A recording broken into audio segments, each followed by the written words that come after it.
Bueno, esta unidad 6 que vamos a empezar ahora, que es la unidad de ciclo celular, tiene una conexión muy importante con la unidad que acabamos de ver, porque en realidad el haber visto los ácidos nucleicos para qué sirven, que vimos dos funciones principales y justamente tiene que ver con la reproducción de la célula, pero también comanda el funcionamiento. Esto ocurre en un momento determinado de la vida de la célula. Hablar de ciclo celular es como hablar de ciclo vital para un ser vivo, nada más que para la célula, porque al fin y al cabo no es más que eso justamente.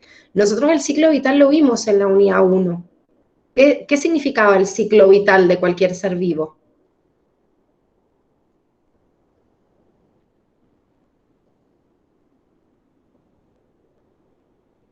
Nacer, crecer, reproducirse y morirse. Exactamente, o sea, nacer, crecer, reproducirse, morir, esto que nos vienen diciendo desde la primaria, o sea, desde chiquititos, cuál es la forma en la cual un individuo vive o qué hace en ese ciclo de vida. Bueno, si yo me paro en una célula chiquitita sola, su ciclo de vida le llamo ciclo celular. Entonces, lo que vamos a hacer es ubicar estos eventos importantes que vimos también en la unidad 5 en el ciclo de vida de la célula. Pero antes nos vamos a parar en un evento importante que forma parte del ciclo, pero para categorizar algunos tipos de células, y esto también es importante, que es el tipo de reproducción que lleva a cabo la célula, ¿sí? O sea, la reproducción es una fase del ciclo, como nosotros. Nosotros nacemos, crecemos, nos reproducimos y morimos. Siempre es verdad que vamos a nacer, que vamos a crecer y que vamos a morir. Ahora, no siempre es cierto que nos vamos a reproducir, porque al fin y al cabo la reproducción es una función que, si bien es una manifestación vital, no me condiciona a que yo viva, sino a que pueda dejar descendencia con la misma característica, o sea, con la misma información genética. Para eso sirve la reproducción de un individuo, y la reproducción de una célula pasa lo mismo. Pero hay dos diferencias importantes entre esta reproducción celular si yo me estoy refiriendo a un organismo unicelular o a un organismo pluricelular. ¿Qué quiere decir esto? Y acá es donde chocan los conceptos de ciclo celular y ciclo vital. Cuando el organismo es unicelular, o sea, está formado por una sola celulita, quiere decir que la reproducción de la célula en simultáneo es la reproducción también del individuo. Porque si yo soy una bacteria, reproducir una célula es reproducir también una bacteria, o sea, dar un organismo nuevo. Entonces, en organismos unicelulares, la reproducción celular dentro del ciclo celular es también la reproducción de un individuo. En cambio, en un organismo multicelular o pluricelular como nosotros, la reproducción de una célula no tiene que ver con la reproducción de todo el organismo, porque estamos formados por muchas células. Entonces, generalmente los organismos pluricelulares o multicelulares utilizan la reproducción celular para crecer o para reparar sus tejidos, y ya interfiere con otro evento dentro del ciclo vital. Es como decirles, el ciclo de la célula dice la célula nace, crece, se reproduce, bueno, y puede morir, obviamente, o empezar un nuevo ciclo. Ahora, en un organismo multicelular que tiene muchas células, pueden haber algunas células que estén en la etapa de crecimiento, otras que estén en la etapa de división, otras que estén en la etapa de muerte, o sea, en distintas partes del ciclo celular, porque tenemos muchas células y no solo uno. Entonces, muchas células de nosotros se están dividiendo simultáneamente y están en la fase de reproducción celular, pero me sirven para crecer y reparar los tejidos. Sin embargo, y acá viene otra diferenciación entre estos tipos de reproducción justamente de las células, la reproducción celular en eucariotas no se hace mediante el mismo mecanismo que en procariotas. ¿Por qué? Empecemos con los procariotas, que son los más sencillitos, o sea, las bacterias. Siempre la reproducción de la bacteria es una reproducción de su célula también. O sea, concuerdan ambos. Una bacteria es un organismo unicelular. Entonces, si se reproduce la bacteria, también estoy hablando de reproducción de la célula. La reproducción de la célula en esta bacteria, o sea, en la célula procariota, se llama amitosis. Y si yo me paro en el organismo, se llama fisión binaria. Sin embargo, como una célula procariota es igual que una bacteria, entonces una mitosis es lo mismo que la fisión binaria. Es ponerle como nombres distintos al mismo evento, salvo que yo me esté parando en un organismo y no en un tipo de célula. Sin embargo, hay una diferencia en los organismos que son eucariotas. Porque los organismos eucariotas, hay algunos que eran unicelulares y hay otros que son pluricelulares. Por ejemplo, los animales somos todos pluricelulares. Sin embargo, hay protistas, que son un tipo de células eucariotas también, de un reino muy diverso en la naturaleza, que no tiene ni que llamarse reino, pero bueno, ya lo vamos a ver más adelante, en donde hay un montón de organismos unicelulares y otros que son pluricelulares. Los que son unicelulares, obviamente, al igual que las bacterias, hacen un proceso de división de su célula que se llama mitosis y que a la vez es la reproducción de su propio organismo. Como dijimos recién, un organismo unicelular, sea eucariota o procariota, la división de su célula es a la vez la reproducción del organismo. Sin embargo, en organismos eucariotas, pero multicelulares, existen estos dos tipos de reproducción celular. Por un lado, la mitosis, que sirve para todas las células del cuerpo, que se las llama células somáticas, y me sirve para crecer y reparar los tejidos. Pero, cuando el organismo eucariota pluricelular se reproduce mediante un mecanismo de reproducción que se llama sexual, utiliza antes de esa reproducción sexual un mecanismo de división de sus células germinales, que son las que dan origen a las gametas, como los espermatozoides y los ovocitos en nuestro caso, que se llama meiosis. Entonces, nosotros, por ejemplo, hacemos mitosis en todas nuestras células del cuerpo, en una célula del estómago, en una neurona, en un hepatocito, en una célula intestinal, en una célula muscular, bueno, en la que se nos ocurra, menos en las células germinales de los ovarios y los testículos, que hacen meiosis para producir las gametas, que son espermatozoides y ovocitos, que van a unirse para formar un nuevo organismo a través de un proceso que se llama fecundación. Entonces, en el eucariota, la reproducción celular es de dos tipos, porque la reproducción del organismo, si es sexual, voy a hacer en las células germinales meiosis.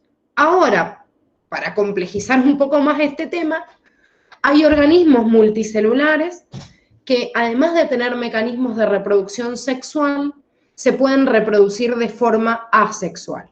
Por ejemplo, una plantita que se reproduce a través de la fecundación y que utiliza sus flores para eso, o sea, no sé si saben todos, pero igual lo vamos a estudiar también en este ciclo y más adelante también, el órgano reproductivo de la planta con flor es su flor. Y dentro de la flor hay órganos femeninos, que son el ovario, y órganos masculinos, que es una antera que tiene en el extremo los granitos de polen, en donde están acumuladas las gametas masculinas. Cuando la planta se reproduce a través por esa dispersión de las gametas que están en la flor, está haciendo una reproducción sexual y por ende las gametas hicieron anteriormente para generarse meiosis. Sin embargo, deben haber visto un montón de plantas que yo corto un brotecito a través de una raíz, la meto en un pedacito de tierra y crece, o incluso se hacen injertos de una planta con respecto a otra y crece una plantita que es como igual, un clon. Ese crecimiento, incluso hasta un individuo nuevo de una planta, es una forma de reproducción asexual de esa planta y lo estoy haciendo a través de mitosis. Entonces, ojo, porque la reproducción sexual o asexual del organismo involucra a nivel celular procesos de mitosis o procesos de meiosis dependiendo del tipo de reproducción que lleva el organismo. ¿Se entiende esto?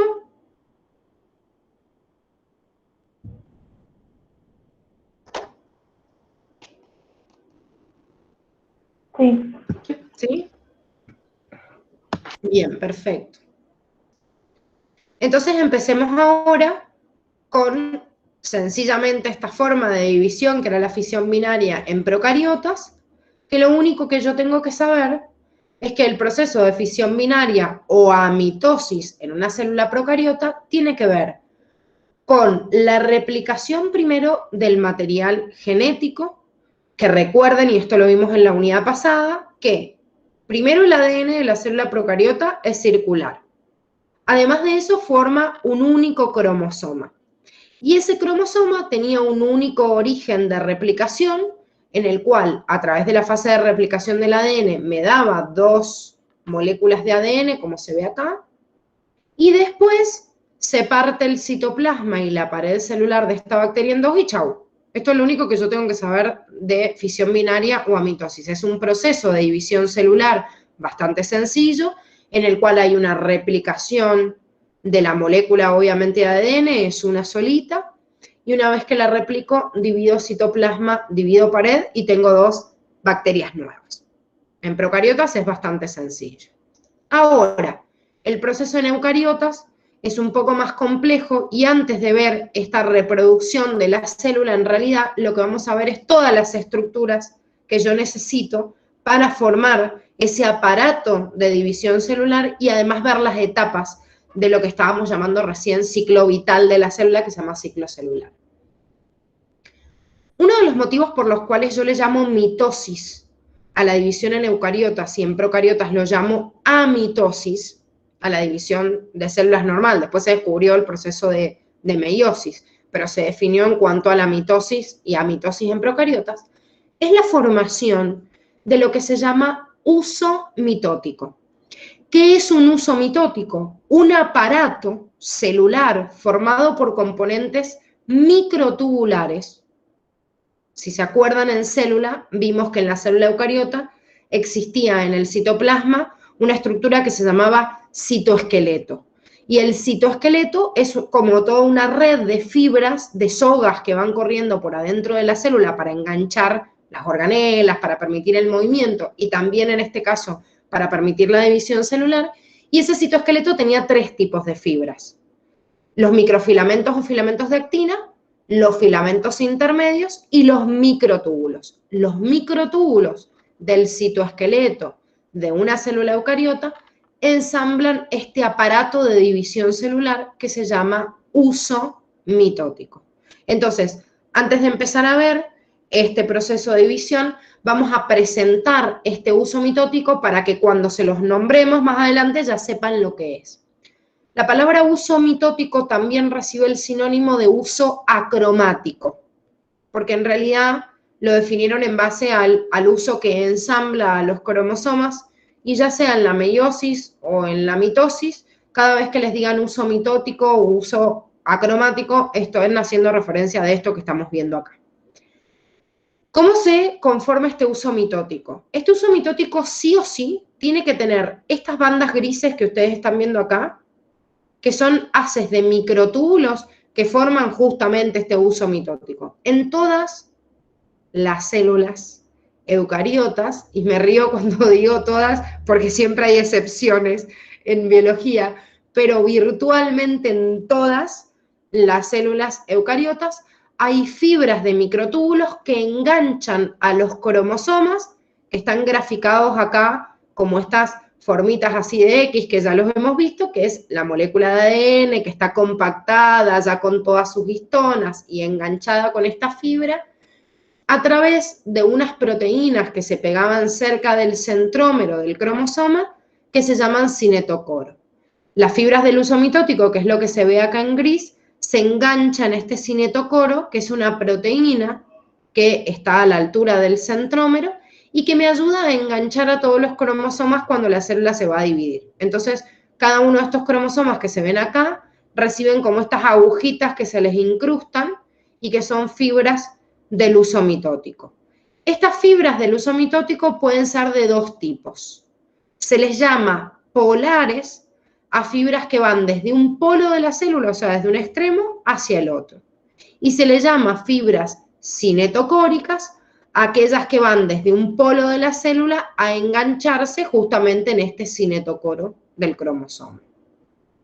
Las fibras entonces del uso mitótico son propiedad de todas las células eucariotas, con algunas excepciones. Tomen en cuenta esto porque está marcado en el cuadernillo, les nombra algunos tipos de protistas, sobre todo, que no tienen uso mitótico y que si bien vamos a ver en la unidad de protistas, o sea, cuando estemos viendo cada uno de los reinos de la naturaleza, pero sepan que, si bien yo digo, bueno, todas las células forman uso mitótico, si me nombran alguno de estos organismos, incluso no solo protistas, sino que hay animales incluso, que son gusanitos más sencillos, como los nematos, que tampoco tienen uso mitótico. Entonces, en estos que me den como excepción, obviamente son las únicas excepciones. En todos los demás se forma este uso mitótico. Sin embargo, este uso mitótico está acompañado en algunos tipos de células, como por ejemplo la célula animal, pero no la vegetal, con esto que se ve acá como dos barritas que están de forma así perpendicular, que también lo vimos en célula. ¿Se acuerdan cómo se llamaban estas estructuras que están en forma perpendicular, que organizaban al uso mitótico? Centriolos. Perfecto, Nacho, centríolos. Estos centríolos son estructuras que están siempre cerca del núcleo de la célula, en la célula animal o algunas similares, y están siempre de a dos, formando de a pares cerca del núcleo, en el centro organizador de los microtúbulos, que se llamaba centrosoma, y cuando la célula se iba a dividir, se replican y migran una a cada uno de los polos. Por eso yo acá veo dos pares y no uno solito. En una célula normal que no se está por dividir, yo veo un par nada más de centríolos. En la célula que se está dividiendo veo dos, uno en cada extremo, y desde este centríolo se organiza este uso mitótico. Y a la vez este centríolo está enganchado en el polo celular por estas otras fibras formadas por microtúbulos que se llaman ásteres. Los centríolos y los ásteres están en células animales o algunos tipos similares, pero no están en las células vegetales. ¿Eso qué quiere decir? Que como una célula vegetal también se divide y también forma este uso mitótico, y bueno, entonces el centríolo ayuda a formar el uso mitótico, pero no es una condición sine qua non para que pase. Porque en realidad, si en la célula vegetal yo veo el uso mitótico y no hay centríolos, quiere decir que de alguna forma se formó. Quizás le costó más, quizás le llevó un poquito más de tiempo, pero se formó igual, ¿sí? O sea que se considera que este centríolo ayuda en la formación del uso mitótico, pero no es fundamental para él. Bien, vamos a pasar ahora a un anexo, en realidad, que está en el cuadernillo, que se los he puesto acá en una diapositiva para que no se olviden de leerlo porque es importante, ya que existen algunas drogas, como son la colchicina, el taxol y la vinblastina, que son drogas que se utilizan para inhibir el ensamblado de estos microtúbulos que forman el uso. Son drogas que a nivel laboratorio se utilizan para evitar el ensamblado de los microtúbulos, y como el uso mitótico es fundamental para llevar a cabo este proceso, como acabamos de decir, bloquean el proceso de la mitosis. Entonces, si yo alguna vez tengo que utilizar células que tengan frenado su proceso de división celular, algunas drogas como estas, al inhibir el ensamblado del microtúbulo, obviamente van a bloquear la mitosis. Y ojo, que estas drogas no solo se usan para el ensamblado de los microtúbulos en la mitosis, sino que recuerden que los microtúbulos, por ejemplo, servían también para formar estructuras como los cilios y los flagelos. Y los cilios y los flagelos, que son estructuras que permiten la motilidad, si también son inhibidos por estas drogas, entonces también podrían interferir en algunos procesos de división de la célula, pero también en la motilidad de las mismas, ya que no podrían generar normalmente sus cilios y flagelos. ¿Por qué les hago mención de esto? Porque en muchas preguntas o modelos de preguntas de ingreso aparecen algunos estudios o algunos ensayos en donde les nombran a estas drogas. Entonces, me pareció importante nombrárselos en la clase, que le tomen importancia a ese cuadrito, porque si aparece algún proceso de inhibición de la mitosis, por ahí ni siquiera les dicen, se hizo un experimento con tal, les nombran alguna de estas drogas y ustedes se tienen que acordar que es un bloqueador de los microtúbulos y por ende de este uso mitótico. Bien, vamos entonces ahora a empezar, ya habiendo visto esta introducción de algunas diferencias en el ciclo celular y herramientas que yo necesito como el uso mitótico, empecemos a ver este ciclo celular, de qué se trata. El ciclo celular, como dijimos, es el ciclo vital. de una célula. Ese ciclo vital de una célula consta de una etapa inicial en la cual la célula está en crecimiento y cumple todas sus funciones e incluye la división, o sea, la replicación y división del ADN, que sería desde donde va esta flecha lila, esta violeta o morada y esta verde, o sea, hasta acá, que se llama interfase celular. Y esta flechita que se ve marrón, que es el proceso de división del núcleo y del citoplasma. A la vez, estas dos fases se subdividen en subfases. La interfase se divide en 3 subfases, que se llaman G1, fase S y fase G2. Y esta fase de división se divide en cariocinesis, que significa división del núcleo, y se simboliza con esta M porque es la mitosis, o en células obviamente germinales sería meiosis, y la división del citoplasma, que está representada acá con una C y se llama citocinesis, que a veces está como superpuesta en las últimas fases de la mitosis, entonces muchas veces ni la nombran como fase separada, pero lo correcto es nombrarla como una fase separada, ¿sí? Entonces, la interfase se divide en G1, S y G2, y en cambio el proceso de división se divide en mitosis, que es división del núcleo, y citocinesis, que es división del citoplasma. Bien. Sí, Moira. Ah, pensé que ibas a hacer una pregunta. Bueno, esta interfase... Profe, yo tengo una pregunta. ¿De dónde empieza entonces el ciclo celular? Y si yo digo ciclo, es un ciclo. Los ciclos es como que todo el tiempo están dando vueltas y es difícil decir dónde empiezan. Sin embargo, si yo digo dónde nace la célula, o sea, dónde aparece una célula que se acaba de dividir y empieza donde está empezando el proceso de interfase, o sea, en G1, ¿sí? Es muy interesante esta pregunta, porque si yo estoy viendo una célula chiquitita que acaba de dividirse, entonces estoy diciendo dónde empieza a crecer, o sea, dónde está naciendo esta célula. Y empieza acá en G1. Sin embargo, no se olviden que es un ciclo, porque una célula que empieza en G1 y crece, en el momento que se divide en 2, es como que estas 2 nuevas células van a empezar a vivir una continuación de ese ciclo, porque tienen al fin y al cabo la mitad, como dijimos, del material genético de la célula progenitora y una síntesis de una molécula nueva, ¿sí? Pero en realidad estoy naciendo en ese momento, pero con parte del material genético que venía anteriormente. Así que es un ciclo. Y lo tengo que tomar como ciclo y tiene continuidad. Sin embargo, una célula que acaba de dividirse y que comienza la fase de crecimiento estaría acá. O sea, donde empieza G1. G1 es una etapa de crecimiento general y de duplicación de organelas. Es la fase como de la infancia, de la adolescencia, incluso la fase adulta también de un organismo. ¿Qué quiere decir esto? Que la célula acaba de nacer y empieza su síntesis activa, primero de sus organelas. Si la célula acaba de nacer, es una célula chiquitita que tiene que aumentar todo el crecimiento de sus componentes celulares. Una célula que acaba de nacer, acaba de recibir parte de las organelas de la célula madre, que se dividió en 2. Fíjense que más o menos el tamaño de una célula que se divide en 2 es como la mitad del volumen. Y de ahí tiene que crecer hasta ser una célula más contundente, ¿sí?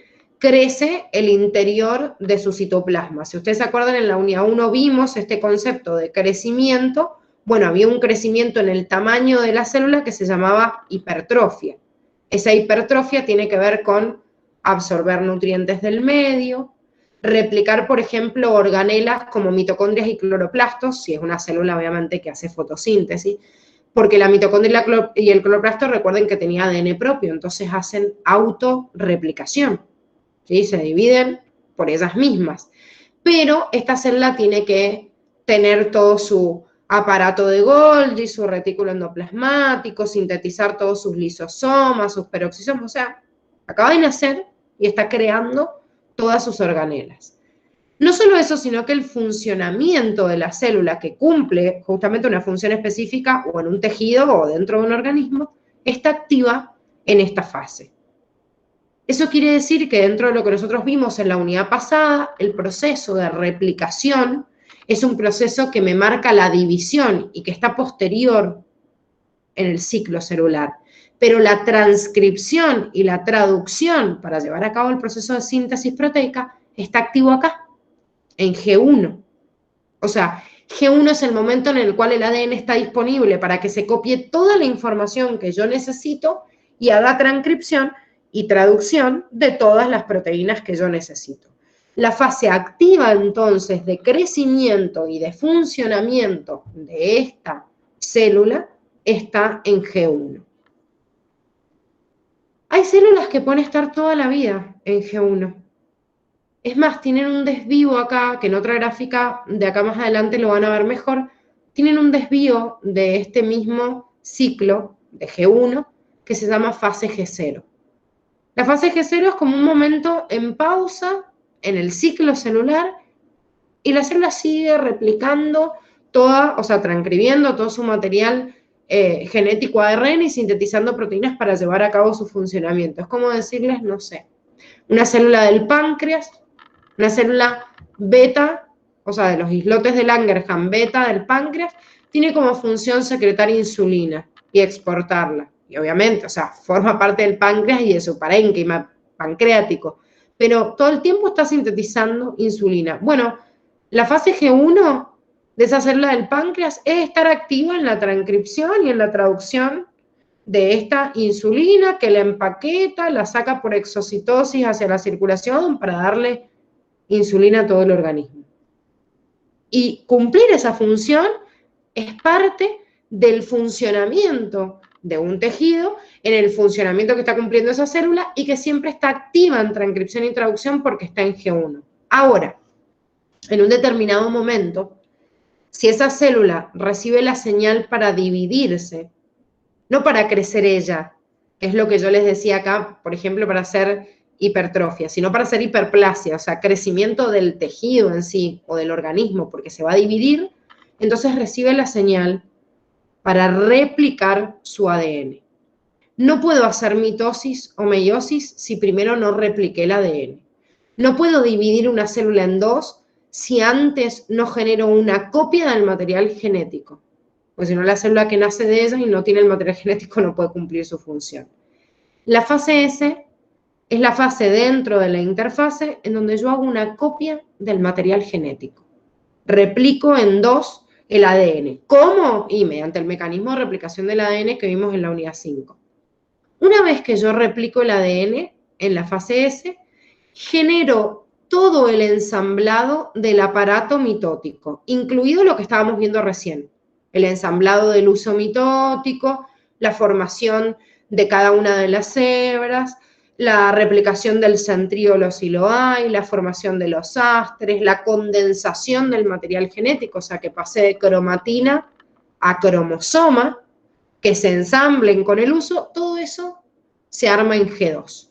Y después, finalmente, se divide la célula en distintas etapas y se divide el citoplasma en mitosis y citocinesis. Que esto lo vamos a ver aparte, chicos, ¿sí? O sea que hoy vamos a ver el ciclo como general, pero entre el lunes y el martes vamos a ver una clase sobre todo el proceso de mitosis, otra sobre meiosis, o sea que esto obviamente lo vamos a desarrollar más profundamente.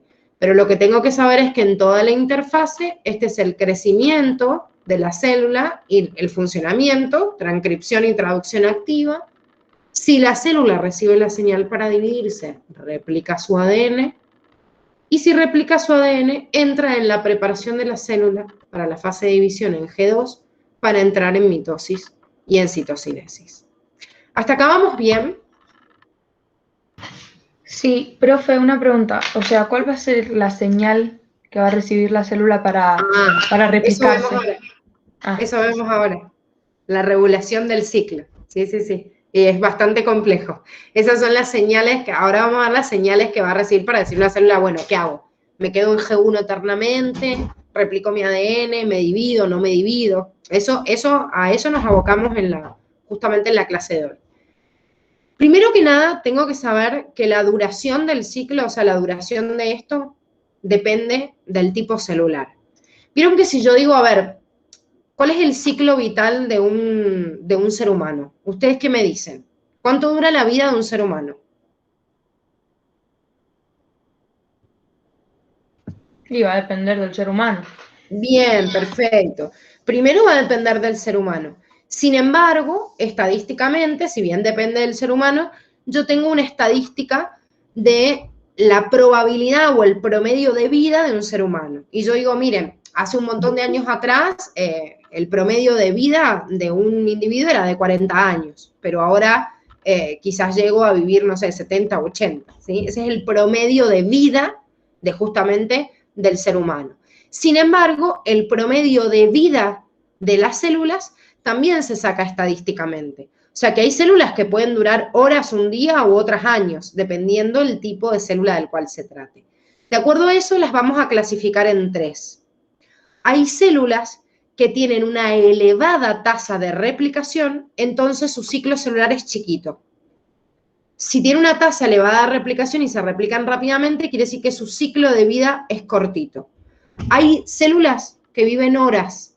Por ejemplo, un glóbulo blanco por ahí está condicionado para vivir, determinados glóbulos blancos, para vivir 2 o 3 horas.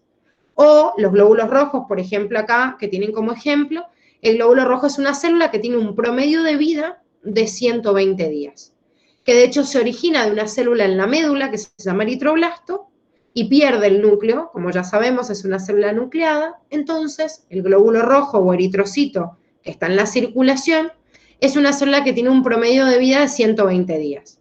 ¿Por qué? Porque tiene una elevada tasa de replicación desde ese eritroblasto. Entonces, por ende, su promedio de vida es cortito, siempre más o menos llega a esa cantidad, ¿sí? digamos, de días en su supervivencia, y se vuelve a repetir el ciclo cada 120 días. Hay otras células que tienen una tasa de replicación muy bajita o incluso nula, o sea que se detiene. Esas células, como las neuronas, entran en una fase de crecimiento y llega un momento en donde se detienen en el ciclo celular y nunca más se dividen. Una neurona está en la primer fase, por ejemplo, cuando nosotros estamos en la etapa de la infancia o que se acaba de producir, o sea, acabamos de nacer como del feto al niño que acaba de nacer, y de ahí en toda nuestra etapa de crecimiento, de formación de los tejidos, hay muchas neuronas que sí se dividen. Pero después todas las neuronas de nuestro cerebro están en esta fase G1, cumpliendo su función, y como les digo, se desvían del ciclo, como yo les decía recién, acá hay como una flechita que sale alternativa que se llama fase G0. Y están ahí viviendo, o sea, metabólicamente están activas, pero no se dividen. O sea, detienen su ciclo vital en el sentido que no se van a replicar, pero no es que estén muertas. Es como un individuo que anuló su fertilidad, como una mujer que se ligó las trompas, o no sé, o como un hombre que se hizo una vasectomía, ¿sí? O sea, siguen activos y su vida es normal y no se dividen, están en fase G0 acá, retenidas, pero se detiene su ciclo celular. Entonces, si yo digo cuál es el promedio del ciclo celular de una célula como una neurona, y quizás una neurona puede vivir 80 años. O sea, no vive 120 días como un glóbulo rojo. Puede vivir hasta toda la vida de un individuo porque detuvo su proceso de división de la célula. Su ciclo celular está activo, está dentro de G1, pero quedó detenido ahí y nunca más se dividió. Profe, o sea que, perdón, ¿sí? En un momento de la vida se va a quedar estático el número de neuronas, digamos, que tenemos. Totalmente. Hay algunos ensayos hoy en día que demuestran que, si bien durante muchísimos años se pensó que las neuronas no se reproducían nunca más, hay un montón de estudios que comprueban que bajo determinados tipos de estímulos y en determinadas condiciones, algunas neuronas se reproducirían a lo largo de la vida, pero la ley general es que no. Las neuronas que yo tengo al principio de la vida son las que voy a conservar a lo largo de toda la vida. Sí es verdad que las neuronas crean comunicaciones entre células que se llaman distintas sinapsis, que esto también lo vamos a ver en tejido nervioso, y esa capacidad de generar sinapsis no se anula nunca. Por eso nosotros hasta de viejitos, teniendo 80 o 90 años, seguimos teniendo la capacidad de seguir aprendiendo. O sea, nunca eso se agota. Pero las neuronas que se pierden no se recuperan. O sea, la neurona que se murió fue. Por eso son tan peligrosos los ACV, porque en un ACV hay un accidente, bueno, ACV significa accidente cerebrovascular, no le llegó suficiente sangre a un determinado grupo de neuronas y se murieron. Y listo, se murieron y no las recupero, ¿eh? Sí puedo recuperar algunas funciones, eso es cierto, porque las neuronas, por ahí hay un cúmulo de neuronas que se encargan en el cerebro de hacer una determinada función. Por ejemplo, no sé, del habla, ¿sí? De la capacidad del habla de entender el lenguaje o de producir el lenguaje. Ese grupo de neuronas, si se murió un grupito de neuronas y se afectó esa función, las otras tratan de decir, che, hay que reemplazar a las neuronas que se murieron y tratan de crear conexiones nuevas. Por eso a veces, después de un ACV, por ejemplo, una persona perdió la capacidad del habla y parte de ella la recupera con el tiempo. Pero porque las neuronas que se quedaron trataron de suplir su función, ¿eh? Pero si no llegan a poder suplir su función o la cantidad de neuronas que se murieron, que se dedican al habla, es muy grande, esa función no la puedo recuperar más. Y chau, se perdió para toda la vida porque nadie va a volver a generar esas mismas neuronas que estaban ahí. ¿Se entiende? Sí, sí, se entiende. Bueno, hay un punto intermedio en la duración del ciclo, o sea, tengo en un extremo el que se divide todo el tiempo y el que no se divide nunca, que hay algunas células que dependiendo de estímulos externos a veces se replican más y a veces menos. Un ejemplo de ellos son las células hepáticas, que son las células del hígado, que generalmente tienen una tasa de reproducción que es activa cuando se está formando el órgano, por ejemplo el hígado, y después quedan en pausas. Entonces, al estar en pausa, quizás el mismo hepatocito, si no se daña, si no sufre ningún tipo de lesión, es el mismo que me acompaña a lo largo de toda la vida. Sin embargo, si hay una lesión de ese hepatocito o de ese tejido hepático, o sea, de muchos hepatocitos, son estimulados en esas circunstancias especiales para reproducirse de forma activa. Entonces quizá hay hepatocitos que su ciclo de vida duró 1 o 2 días y hay otros que duran años, dependiendo de ese estímulo del órgano en sí y el estímulo ambiental. No pierden nunca la capacidad de dividirse, no son como las neuronas que perdieron la capacidad, sino que depende de los estímulos ambientales. Entonces esto es más variado aún porque me puede dar células que por ahí pueden vivir, como les decía, unas horas o algunas que pueden vivir un montón de años. Pero, ¿de qué depende esto? O sea, ¿quién comanda que una célula se divida o no se divida? Bueno, primero hay un grupo de control que se llaman factores externos de la regulación. Significa factores que vienen desde afuera. Los factores que vienen desde afuera y que controlan el ciclo celular pueden ser algunos que detengan el crecimiento, o sea, que frenen el crecimiento de la célula, y otros que lo aumenten. Dentro de aquellos que detienen el ciclo, pueden ser algunos que inhiben entonces este ciclo celular. ¿Por qué? Porque me faltan nutrientes, por ejemplo, porque la temperatura no es favorable, porque el pH, o sea, el nivel o la concentración de protones no es favorable, o porque hay mucho amontonamiento, por ejemplo, de células contiguas que no favorece la reproducción de esas células. No son estos 4 los únicos factores que detienen el crecimiento del ciclo, sin embargo, son los ejemplos que les da Curtis y los que sí o sí tienen que saber. ¿Qué quiere decir esto? Que puede haber otros factores externos al ciclo que me digan la célula no se va a dividir. Esto es fundamental, la falta de nutrientes. Nosotros, por ejemplo, estamos condicionados en la infancia a crecer todo el tiempo. Y va a haber un montón de factores que aumentan el crecimiento. Sin embargo, si yo no tengo nutrientes, el tejido no puede crecer, porque yo necesito materia viva para poder llevar a cabo este proceso. Por eso, un niño en su etapa de crecimiento que le falta o que carece de alimentación, tiene por un lado un factor de crecimiento que le estimula el crecimiento, pero si tiene falta de nutrientes, hay otro factor que le está deteniendo el crecimiento, entonces no va a crecer. Así como hay factores que detienen el crecimiento, hay otros que lo aumentan.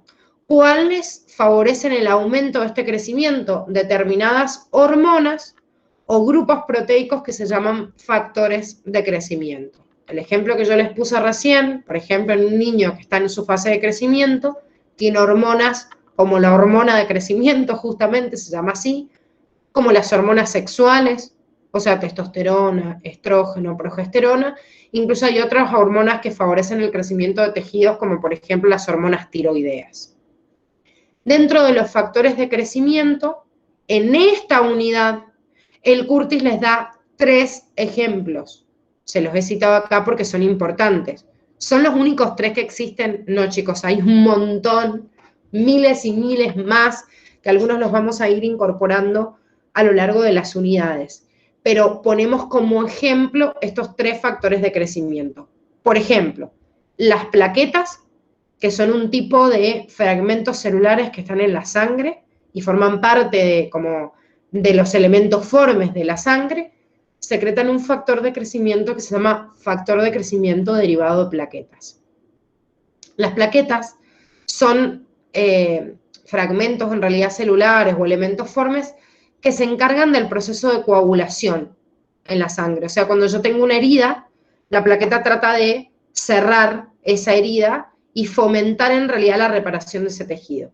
Más allá de que la plaqueta repare o trate de bloquear digamos, la extravasación, la salida de sangre del vaso sanguíneo, secreta este factor de crecimiento y estimula a todos los tejidos que hay alrededor para que se reproduzcan y repongan ese tejido en la herida. O sea, dice, tiene un potente, o sea, un potente mitógeno, significa que estimula la mitosis del músculo liso vascular. ¿Por qué? Porque el vaso cuando se lesiona, se abre y empieza a sangrar, quiere decir que se lesionó justamente el vaso. Entonces, ¿qué hace?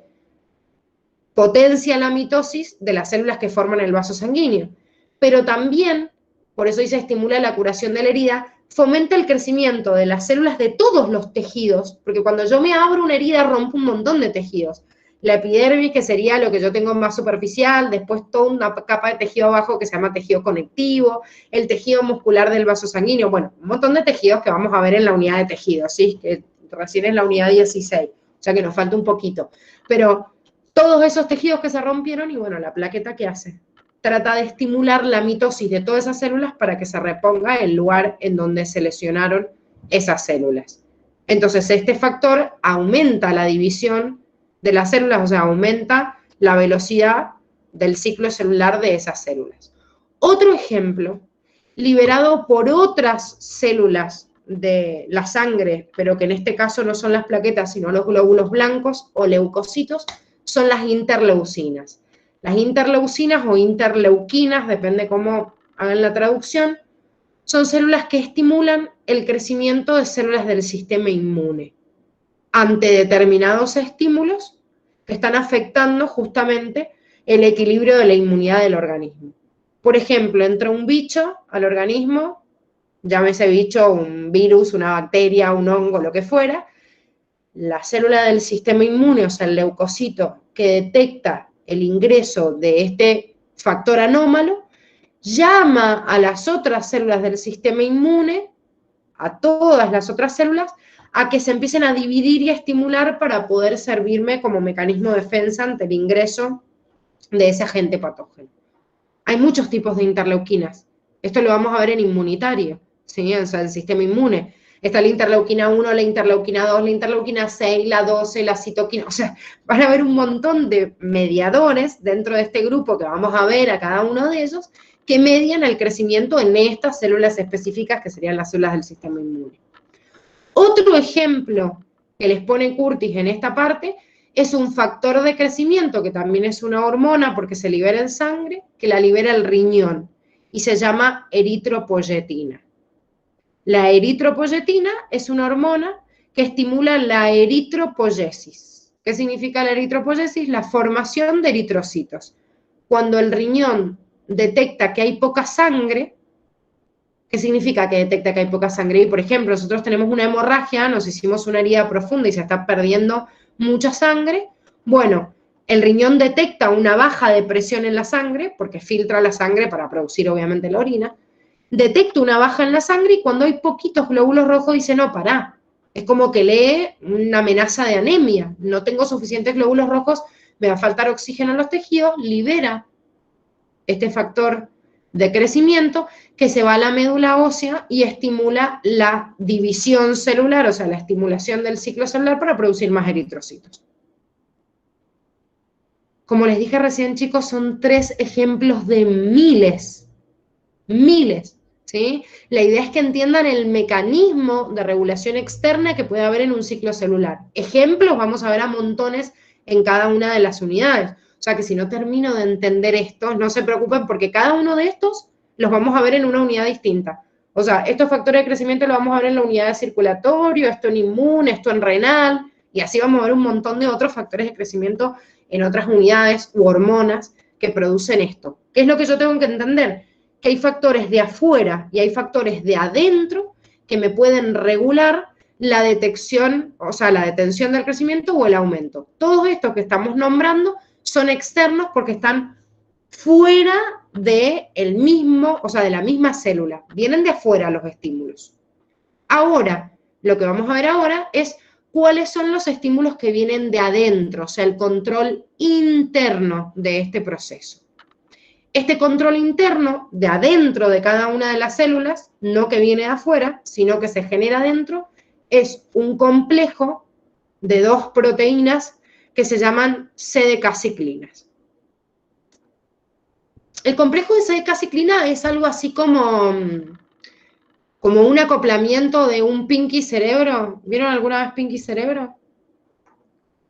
Yo por ahí hago comentarios de vieja, pero... ¿Lo vieron o no? Che, contéstenme. ¿Saben de lo que les estoy hablando? No. Bueno, entonces después les voy a mandar bueno, hay algunos que sí.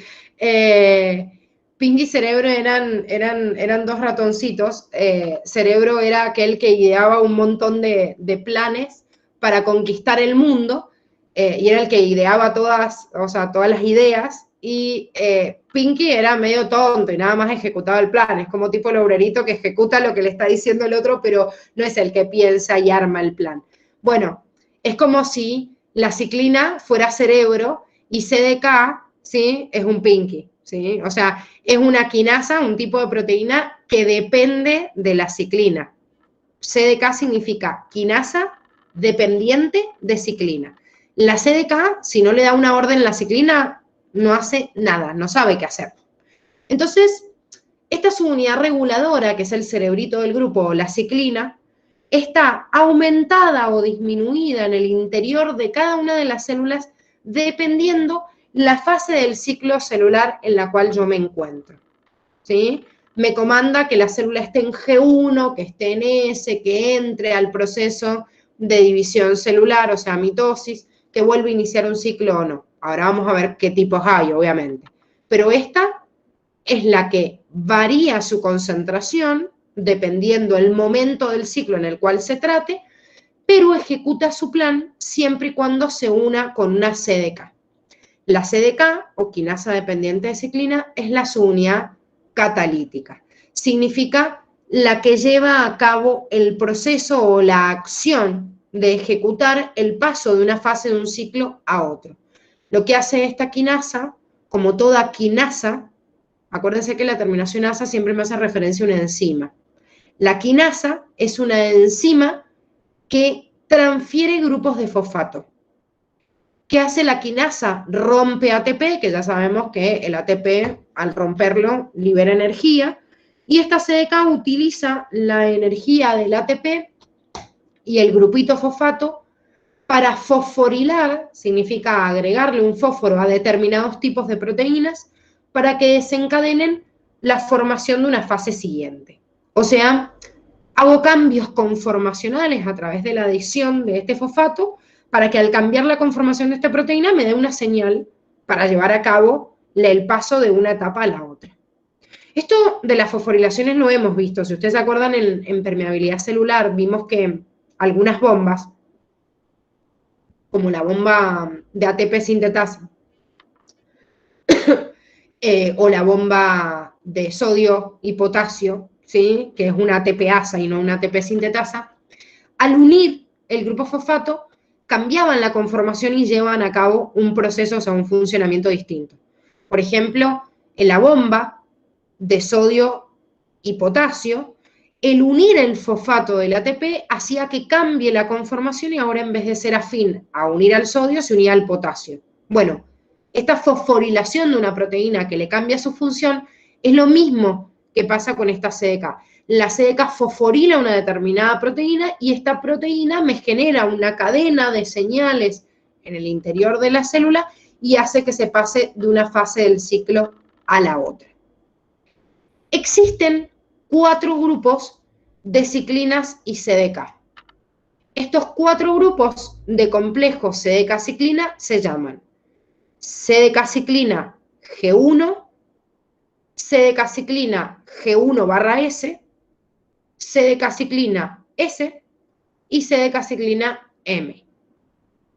Si yo me ubico en esta diapositiva que habíamos visto, la CDK, la primera, la CDK-ciclina G1 me comanda toda esta parte y está activa en G1 del ciclo. La CDK-ciclina G1/S, como me dice el nombre, está acá, entre G1 y S. La S, o sea, CDK-ciclina S, es la que me da la señal para que el ADN se replique y se entre acá. Y la CDK-ciclina M, que esa M es de mitosis, a veces se lo llama factor promotor de la mitosis, se ensambla para darme todos los eventos de G2 y todos los que ocurren en mitosis y en el proceso de división del citoplasma, que es citocinosis. O sea que desde acá hasta acá actúa el factor promotor de la mitosis. Entonces, CDK-ciclina G1, CDK-ciclina G1/S, CDK-ciclina S y CDK-ciclina M. ¿Vamos bien? ¿Se entiende? Profe, entonces se puede decir que la CDK-ciclina M abarca también el G2, digamos. Sí, exactamente. Los eventos que ocurren en G2 también los comanda la CDK-ciclina M. Porque G2 es como una introducción a la mitosis. Es como decir, voy a empezar el proceso de mitosis, preparo la célula para eso, pero al fin y al cabo estoy dentro en realidad de este proceso de división, estoy preparando a la célula para, entonces por eso lo comanda el mismo complejo. Ahora, ¿qué hace cada uno de ellos? El CDK-ciclina G1, que como dijimos está en G1, lleva a cabo, o sea, está activo mientras que la célula está en la fase de crecimiento, ¿sí? En la fase de G1. Cuando se ensambla, permite todo el crecimiento de la célula, que comande su funcionamiento, digamos, pero promueve el pasaje de G1 a S si me da la señal, obviamente, después del ensamblado de la otra ciclina, ¿sí? ¿Qué quiere decir esto? Que en realidad hay una concentración de ciclina, que es la que me comanda la estabilidad de esto, y no de la CDK, porque es la CDK de este G1, acuérdense que es el cerebro la ciclina, o sea, y por eso dice que hay una concentración que se da en forma cíclica de esta ciclina, y la otra en realidad solo se ensambla a ella misma, o sea que la ciclina que participa de la CDK-ciclina G1 es la que está estable durante todo el ciclo celular, pero que justamente le permite a la célula crecer y llevar a cabo su proceso, su etapa G1. Cuando hay una determinada señal en la célula para que entre en división celular, lo primero que va a hacer es replicar su ADN y, como ya vimos, es el ingresar en la fase S. Entonces, el ensamblado de CDK-ciclina G1S me da la señal para que se sinteticen las enzimas que participan en la duplicación del ADN. Acá es ADN, no AND. O sea, se me da una corrección automática que hace, no sé, el que me hizo el PowerPoint. Así que, ojo con esto, si denle vuelta la D es ADN o DNA, pero están está en la sigla diciendo cualquier cosa. ¿Cuáles eran las enzimas que participaban en la duplicación del ADN? Y lo vimos en la unidad pasada. ¿Qué es eso? La helicasa, las proteínas de unión en la cadena simple, la topoisomerasa, la ARN primasa, la ADN polimerasa, todas esas enzimas que vimos en la duplicación del ADN se sintetizan gracias al ensamblado de la CDK-ciclina G1S. Se sintetizan, pero están así, quietitas, inactivas todavía. O sea, todavía no actúan. Para empezar a actuar, se tiene que ensamblar el complejo CDK-ciclina S. El complejo CDK-ciclina S activa a las enzimas que se formaron acá. Por eso yo les decía recién que el complejo CDK-ciclina G1 actúa acá y el G1/S está acá, porque lo único que hace es sintetizar las enzimas. En cambio, esto, que es duplicación del ADN, lo lleva a cabo el complejo CDK-ciclina S, porque es el que me está activando a las enzimas. Activa la helicasa para que empiece a cortar los puentes de hidrógeno, activa la topoisomerasa para que evite el superenrollamiento, a la ADN polimerasa para que sintetice. O sea, se lleva a cabo la replicación del ADN porque hay un cerebro, que es esta ciclina, con su CDK, que empieza a fosforilar estas proteínas, justamente a cambiarle su conformación para que sean activas y lleven a cabo el proceso de replicación del ADN. Una vez que se replicó el ADN, todo el factor promotor de la mitosis es el que tiene más trabajo. O sea, la CDK-ciclina M es como la que induce que se condense el material genético, que se desintegre la envoltura nuclear, bueno, todos los eventos que vamos a ver dentro de la mitosis, que son todos estos que les nombro acá, se alinean los cromosomas en la plaquita media, se tensan los cromosomas, se separan en sí. Todo esto que figura acá, chicos, es lo que ocurre en el proceso de mitosis y meiosis, que lo vamos a ver el lunes. Y es más, meiosis lo vamos a ver el martes, o sea que todo esto lo van a terminar de entender cuando veamos cada paso, pero ¿qué me tengo que acordar acá? Y que todo lo que ocurre en G2 y en todas las fases de la mitosis es comandado por este complejo CDK-ciclina M. Ahora, le vamos a poner un nombre, o sea, bautizar a estas ciclinas y a estas CDK en el ser humano. En el ser humano existen por lo menos 6 complejos de CDK-ciclina en donde las ciclinas se las nombró, se les puso el nombre con letras y por lo menos dentro de estos 6 complejos a 4 CDK que se las bautizó con números. ¿Por qué les recalco esto de por lo menos? Porque lo dice literal así Curtis. Dice que por lo menos existen estos complejos. Podrían haber más CDK-ciclina. De hecho, hay más. Lo que pasa es que acuérdense que el libro del cual ustedes estudian es del año 2008. En ciencia esto es muy viejito. O sea, como tipo, ya pasó como un montón de tiempo. Estamos en el año 21, año a año. Se investigan cosas y se crean cosas nuevas. Imagínense en todos los años que han pasado. Entonces, tengamos en cuenta que hoy existen más CDK-ciclina, pero la facultad les va a tomar por lo menos estos 6 complejos. ¿Qué quiere decir que existan en este número y que se ensamblen distintos tipos de ciclinas? Siempre en este complejo que estábamos viendo recién, que era el CDK-ciclina G1, siempre la ciclina que aumenta en concentración dentro de G1, que acá en esta gráfica está acá, ¿sí? Ojo con esto que es un ciclo, que los dibujos no los pierdan si se los ponen de uno u otro. Fíjense, acá G1 está de este lado, del lugar derecho de la imagen. Bueno, en esta otra imagen me lo está mostrando acá abajo, no calienta. O sea, acuérdense que es un ciclo, por eso les decía, no es que tiene inicio y fin. Pero bueno, acá en G1, la ciclina que aumenta y que forma parte de este complejo CDK-ciclina G1 en el ser humano es la ciclina D.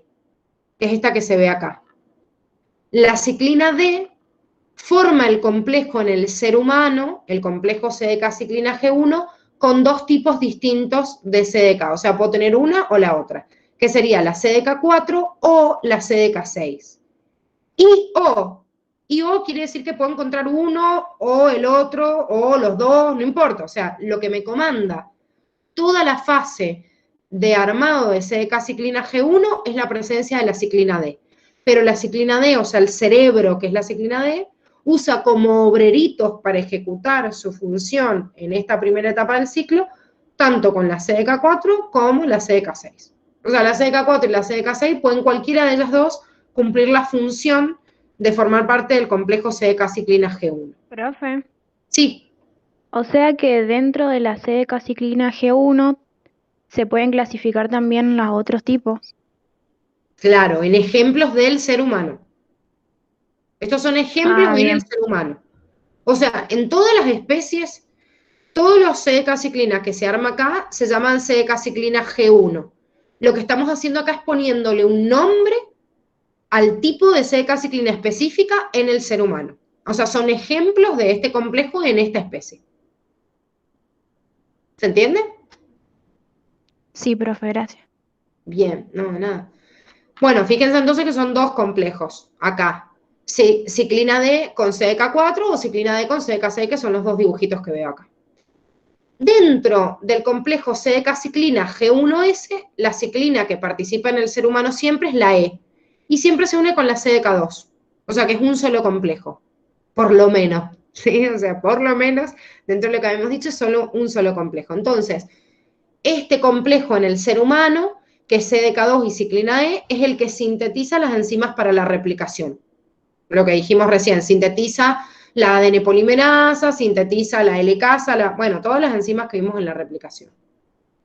En el ser humano, el complejo CDK-ciclina S, que sería el que activa estas enzimas de la replicación del ADN, es siempre la ciclina A, pero puede actuar con esta CDK2. Ojo, que esta CDK2 también se unía con la ciclina E, pero cuando se une con la A, forma parte de este CDK-ciclina S. O la ciclina A se puede unir con la CDK1. Fíjense, ¿ves? Ciclina A con CDK2 o ciclina A con CDK1. Cualquiera de estos dos complejos en el ser humano activa a las enzimas de la replicación.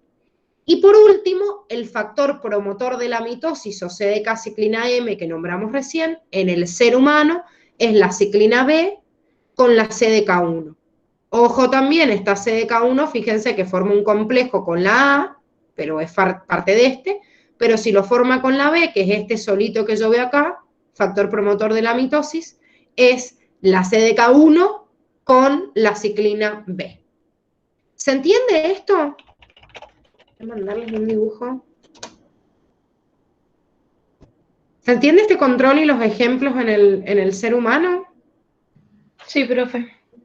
Yo les voy a mandar un dibujito. Si pueden ver ahora en paralelo el grupito de WhatsApp. Esperen que tengo 8000 ventanas abiertas y se me pierde. Acá está. Grupo 5, 16, acá. ¿Pueden ver ahí todos el dibujito que les pasé?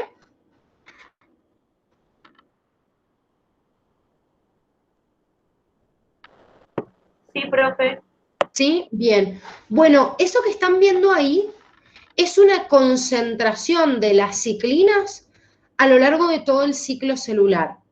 Fíjense que estamos viendo en esta gráfica de acá la concentración de ciclina D, de E, A y B en orden en el ciclo, porque dijimos que era el cerebrito. Entonces, la ciclina D es como la que se mantiene más o menos como estable durante todo el ciclo, pero en la fase G1, como no hay otra ciclina que aumenta su concentración, prioriza esta ciclina D la regulación del ciclo, entonces la célula sigue creciendo, sigue cumpliendo sus funciones. Ahora, cuando voy a pasar a la fase S, se produce un pico de esta ciclina E. Entonces, el pico de la ciclina E es la que lleva a cabo, como dijimos, el funcionamiento de la síntesis de las enzimas de la replicación. Después, que ya están sintetizadas esas enzimas, empieza a bajar la ciclina E y empieza a subir la ciclina A en concentración. Entonces, sube la ciclina A en concentración, se ensambla el complejo con la CDK1-2 para activar esas enzimas.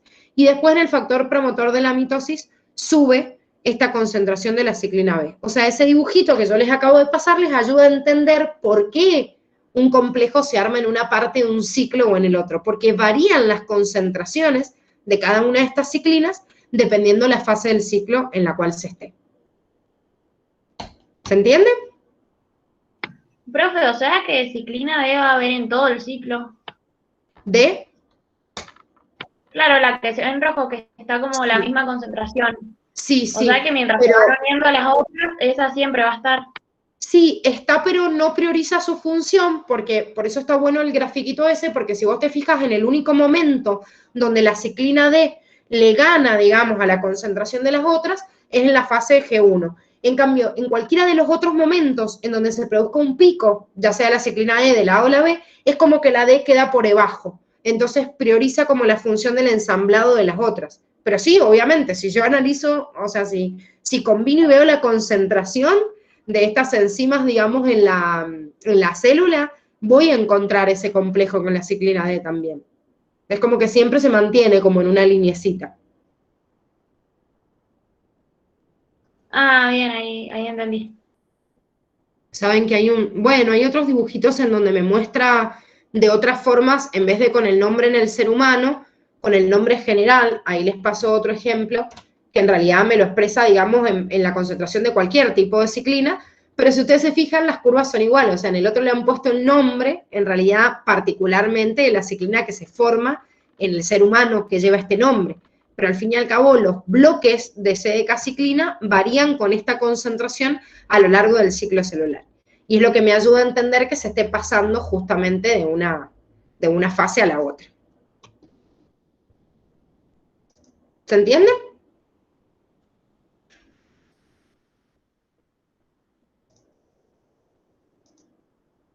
Sí, profe, una pregunta. ¿La ciclina A está en la fase G, está en la fase S o no? Está en la fase S activa. Porque como en el gráfico sale como su punto más alto en la G2, por eso no... Sí, porque en realidad lo que te está mostrando, no, pero no está en G2, te está mostrando el pico que comienza el proceso de síntesis dentro de la S y después te está diciendo que el pico, digamos, de ahí empieza a descender. Porque G2, como les digo, es una transición entre un evento y el otro. Entonces, como se van activando las enzimas, todavía mientras que sigo replicando, es como que se hallan concentraciones igual de la ciclina A que siguen activando a la ADN polimerasa, y a todo el complejo de linización. ¿Y sabés por qué más que nada sigue estando activo? Porque si ustedes se acuerdan, nosotros vimos que dentro del proceso de replicación, formando parte del proceso de replicación, existía algo muy importante que era la corrección del ADN cuando se estaba haciendo. Y es como que yo termino de replicar el ADN, pero siguen habiendo ADN polimerasa 3, ADN polimerasa 2, 4 y 5 que hacen corrección del ADN y siguen estando activos. Entonces, por eso, ese pico que se registra es porque se siguen activando todas esas enzimas, mientras que yo voy terminando la fase S y voy terminando de concretar el ensamblado de la molécula final y de la corrección de esa molécula final. Entonces, por eso ves como prolongado un poquito la curva hasta G2. Ah, bien, bien. O sea que es como que sigue activo para terminar la replicación y la claro, para garantizar. Exactamente, para garantizarme todo el proceso y que finalice correctamente esa replicación del ADN. Hay 3 puntos de control. Esto es lo último que les doy para no pasarnos mucho del recreo, pero como para cerrar este punto de la regulación del ciclo, que se llaman puntos de control o checkpoint, que son 3 principalmente en el ciclo celular. Uno entre G1 y S, o sea, fíjense, esto es en el momento en el cual el complejo que vimos CDK-ciclina G1 empezaría a ensamblarse el complejo CDK-ciclina G1S, que está acá, es un punto de restricción, también se lo simboliza como punto R, y después hay 2 puntos de los cuales depende que cambie la función el factor promotor de la mitosis cuando finalizo G2 y cuando estoy en el medio del proceso de división celular dentro de una fase de la mitosis que se llama metafase. ¿Por qué se consideran puntos de control muy importantes?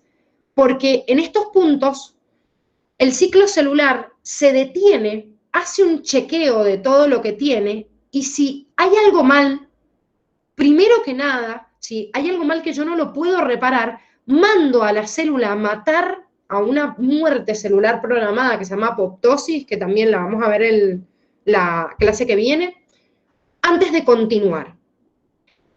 Fíjense que yo tengo todos mecanismos de reparación del ADN, ¿sí? Y obviamente esa reparación del ADN lo voy haciendo en la fase S. Sin embargo, antes de empezar a replicar el ADN, por ejemplo, en este punto de control o restricción, yo chequeo el ADN que está en la célula de origen. Porque supongamos yo puedo tener una célula con un funcionamiento normal, pero de repente estuvo expuesta, no sé, a los rayos UV y hubo un daño de ese material genético. Entonces, al estar ese ADN mutado, este punto de control me sirve para decir, che, ¿realmente esta célula está en condiciones de dividirse? O sea, empezar a replicar el ADN. Lo controlo. Y si veo que no, que está muy dañado ese ADN, ni siquiera me gasto en replicarlo. ¿Se pueden cometer errores acá, chicos? Sí, obviamente. Si no, no existiría el cáncer, no existiría ninguna patología. Se pueden cometer errores, pero muchas de las células que acá controlan y chequean el estado de su ADN, si el ADN está mal, esa célula se manda a matar antes de dividirse.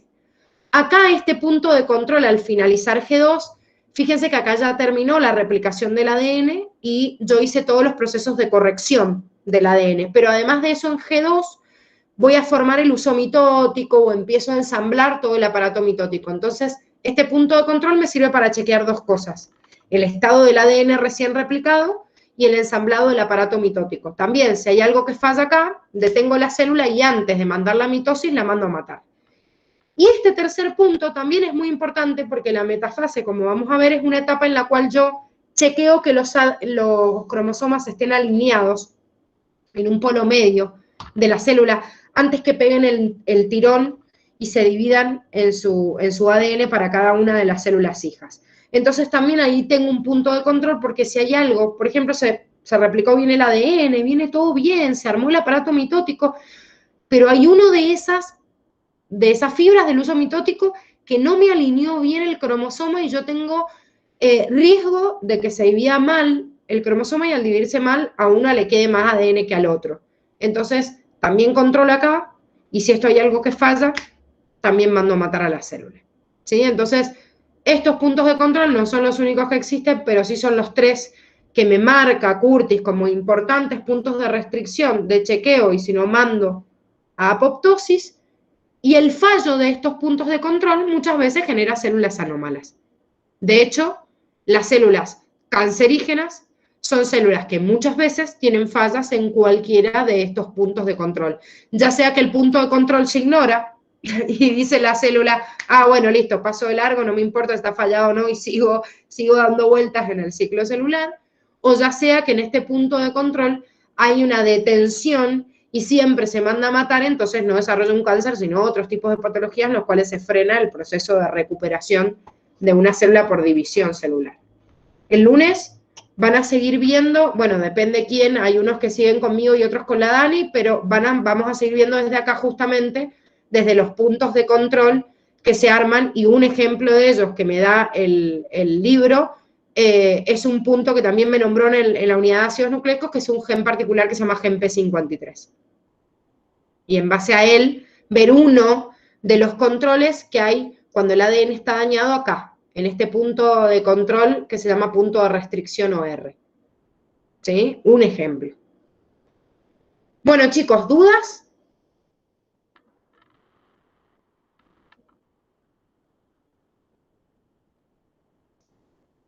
¿No?